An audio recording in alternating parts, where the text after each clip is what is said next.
کچھ اعتراضات ایسے ہیں جو قربانی پر کیے جاتے ہیں. اعتراضات، پہلا تو چیز یہ کہا جاتی ہے کہ قربانی پر اتنا زیادہ پیسہ خرچ کیا جاتا ہے، اس کے بجائے اگر ہم رفاہی کام کریں، غریبوں کی امداد کریں تو کیا یہ اس سے ملک بھی ترقی کرے گا اور حضرت ابراہیم اور حضرت اسماعیل کی یاد زیادہ بہتر صحیح طور پر منائی جا سکے گی. دیکھیے یہ بات جو کہی جاتی کہ قربانی جو تھی حضرت ابراہیم اور حضرت اسماعیل کی جو یادگار کے طور پر یہ جو قربانی کی جاتی ہے، اس میں خدا کی رضا کے لیے بیٹے کے گلے پر چھری چلی تھی، تو خدا نے قبولیت کا شرف اس لحاظ سے بخشا کہ بیٹے کے بجائے جو ہے وہ جنت سے مینڈا آ گیا اور اسماعیل کی جان بچ گئی. اگر اسماعیل قربان ہو جاتے اور ان کی قربانی قبول ہو جاتی اور امت کو یہ حکم ہوتا کہ سنت ابراہیمی پر عمل کرو اور اپنے پہلے بیٹے کو راہ خدا میں ذبح کرو، تو کتنا بڑا امتحان آپ کے لیے ہوتا، کتنے لوگ اس امتحان پر پورے اترتے. لہذا خدا نے اپنے عاجز اور کمزور بندوں کے اوپر اپنا فضل فرمایا اور اولاد کی قبول فرمایا. اب لوگ اس سے بھی فرار اختیار کرنا چاہتے ہیں کہ اس جانور کو بھی ہم ذبح نہ کریں. دیکھیے قربانی ایک مقصد کے تحت ہوتی ہے اور اس کا مقصد جو ہے رضا الہی کا حصول، یعنی خدا کی رضا حاصل کرنے کے لیے جو ہم رقم خرچ کرتے ہیں، کیا یہ رقم جو ہے یہ پیسوں کا ضیاع ہے، یا کیا ہم ایسا کر سکتے ہیں خدا کی طرف سے جو توقیفی عبادات ہیں جن کی ایک شکل معین ہوتی ہے اپنی طرف سے اس میں کوئی تبدیلی کر دیں؟ کیا ہزاروں یتیم بچوں کی اگر ہم کفالت کر رہے ہیں، ہم کہیں گے جناب ایک فرض نماز کو ہم ترک کر دیں، اس کی جگہ پہ ہم 1000 یتیموں کی کفالت کریں گے، تو کیا یہ اس کے برابر ہو جائے گا؟ کیا ہزاروں بیواؤں کی کفالت کرنے سے ہم یہ کہیں اس کے مقابلے میں ایک واجب روزہ چھوڑیں گے اور اس کی جگہ 1000 بیواؤں کی کفالت کریں گے، تو کیا یہ چیز اس کے برابر قرار پا جائے گی؟ ہم کہیں گے جناب ہم 5000 مریضوں کا مفت علاج کرائیں گے لیکن ہم حج واجب کو انجام نہیں دیں گے. تو یہ بات یاد رکھ لیجئے کہ اس طرح کی جو بھی رفاہی کام ہیں یہ عید کی قربانی کا نعم البدل نہیں قرار پا سکتے. اور دیکھیے ابھی جس سے پہلے بھی میں نے آپ کی خدمت میں پیش کیا تھا کہ عید کی جو قربانی کا استحباب جو ہے یہ پیغمبر اسلام کی سیرت متواترہ سے ثابت ہے. مدینے میں پیغمبر نے ہجرت کے بعد 10 سال گزارے اور اس میں ایک سال بھی ایسا نہیں گزرا کہ پیغمبر نے قربانی نہ کی، ایک سال بھی. حتیٰ کہ ایک سال تو درپیش ہو گیا تھا پیغمبر کو کہ اسی میں بقرہ عید آ گئی تھی، تو اس میں بھی پیغمبر نے قربانی کا اہتمام فرمایا تھا. اور جو آخری حج ہے اس میں تو پیغمبر نے 100 اونٹوں کی قربانی کی تھی اور امیر المومنین علیہ الصلوۃ والسلام کو باقاعدہ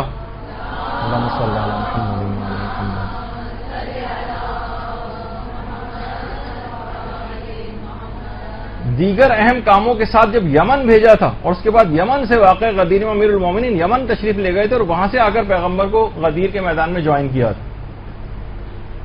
تو یمن جو بھیجا تھا اور بہت سارے کام تھے، اس میں سے ایک کام یہ بھی تھا کہ اونٹ لے کر آنے ہیں وہاں سے، کیونکہ اتنی تعداد میں اونٹ نہ مکے میں دستیاب تھے اور نہ مدینے میں دستیاب تھے. اور اس کے بعد جو 10 ذی الحجہ کا روز تھا مصروف ترین دن تھا پیغمبر کا.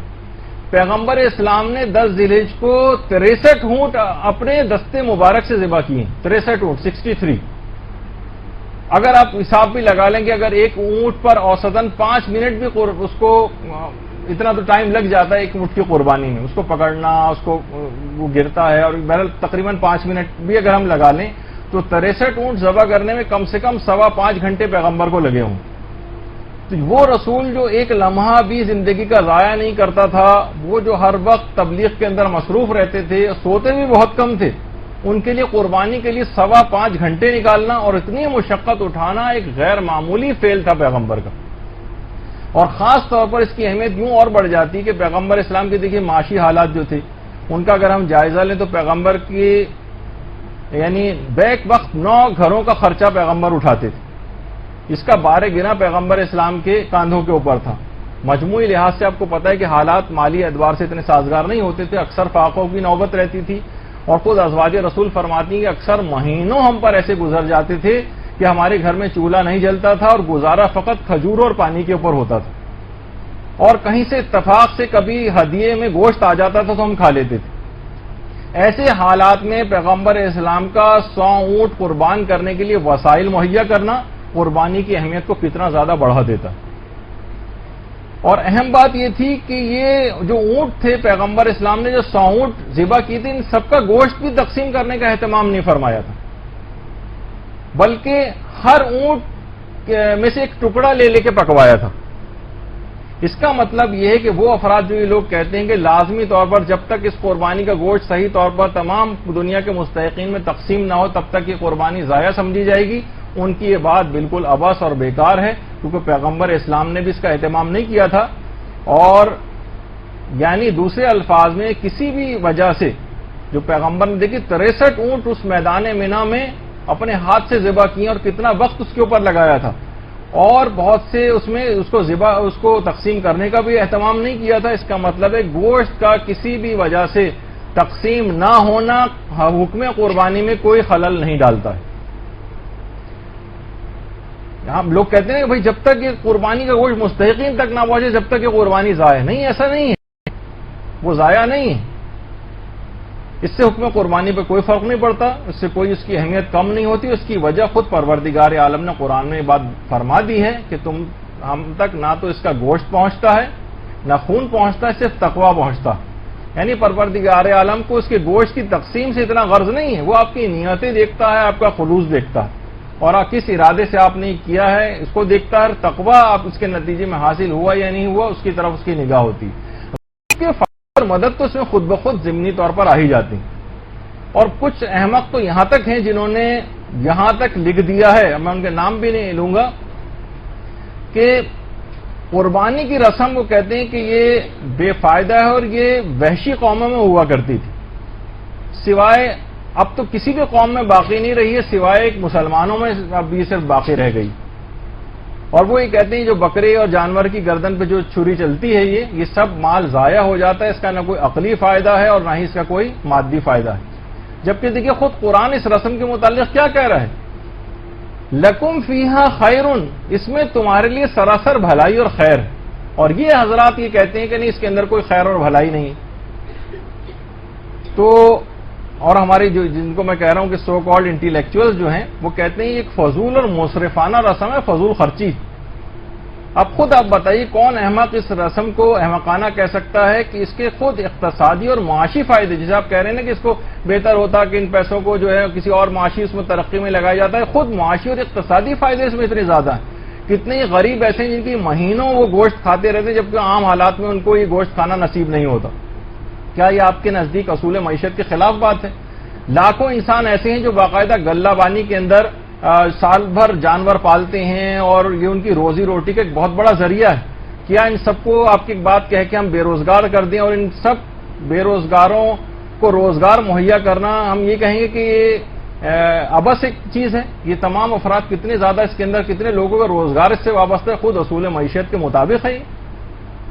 کتنے ایسے قصائی ہیں، لاکھوں افراد ایسے ہیں کہ جو جانور ذبح کرتے ہیں ان کو ان کی اجرت مل جاتی ہے، کتنے لوگوں کی جاب اس طرح سے۔ اس کے نتیجے میں جو کھال ہوتی ہے پوری دنیا میں کتنی گارمنٹس کے لوگوں کا اس سے جو گارمنٹس کے جو لیدر کے جو کپڑے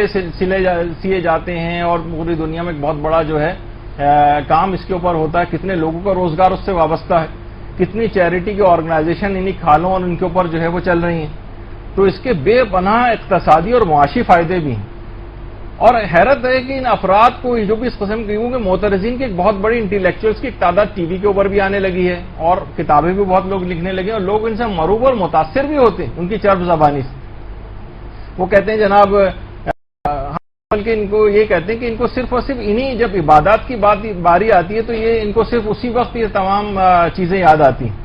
کہ جناب ان کے بجائے بینکوں کا قیام کیا جائے اور قومی اداروں میں رقم لگائی جائے، اور یتیموں اور بیواؤں کا کام غالباً وہ سمجھتے ہیں کہ موقوف اسی پر ہی ہے، رکا پڑا ہے اس پر، ادھر یہ قربانی بند ہوگی اور ادھر فوری طور پر یہ قومی ادارے فوری طور پر کھل جائیں گے اور روپیہ ان کے اوپر گویا برسنا شروع ہو جائے گا۔ تو بہرحال یہ افراد کہتے ہیں کہ ہم ان سے کہتے ہیں کہ ان کو یہ اور چیزیں جو اسراف کی ہیں ان کے اوپر کیوں ان کا دماغ نہیں ہوتا؟ یہ کہیں کہ جناب یہ جو سینما ہال بنے ہوئے اس پہ لوگ اتنا زیادہ پیسہ خرچ جا کر کرتے ہیں، ان سب کو بند کر دیا جائے، اس سے فلاں رفائی ادارے کھولے جائیں، یہ کبھی اس بات کو نہیں کہیں گے. یہ ہمیشہ جتنی بھی اسلامی عبادت ہوں گی ان کے متعلق ڈھونڈ کر یہ بات لے کر آئیں گے. تو اور یہ ابھی اگر آپ ان کی یہ بات مان لیں گے نا تو اس کے بعد یہ اگلا جو ہے فوری طور پر کہیں گے کہ حج بھی جو یہ بے فائدہ ہے، اس کے اوپر بہت زیادہ اربوں روپے خرچ ہو رہا ہے، کیوں نہ اس سے بینک کھولے جائیں، کیوں نہ ان سے رفائی کام کیے جائیں. جیسے وہ ہے نا کہ ایک صاحب نے اعتراض کیا تھا ایک سگریٹ پینے والے پر کہ تم یہ 50 سال سے جو چین اسموکر اور سگریٹ پی رہے ہو، اگر تم 50 سال تک یہ سگریٹ نہ پی رہے ہوتے تو آج یہ سامنے والا پلازا جو ہے تمہارا ہوتا،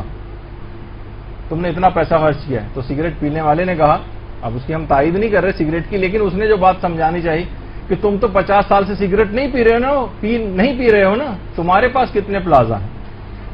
تو مقصد کہنے کا یہ ہے کہ یہ تمام افراد ان کا کام فقط اور فقط زبان طعن و اعتراض جو ہے اپنی دراز کرنا ہوتا ہے اور مذہبی رسومات پر کو ہمیشہ ختم کرنا چاہتے ہیں. دیگر دنیا کے جو عللے تللے اپنی نجی زندگی میں لوگ کر رہے ہوتے ہیں اس کی طرف ان کی کوئی اس کو کم کرنے کی بات نہیں کرتے، بلکہ جو روحانی فائدے جس میں زیادہ ہیں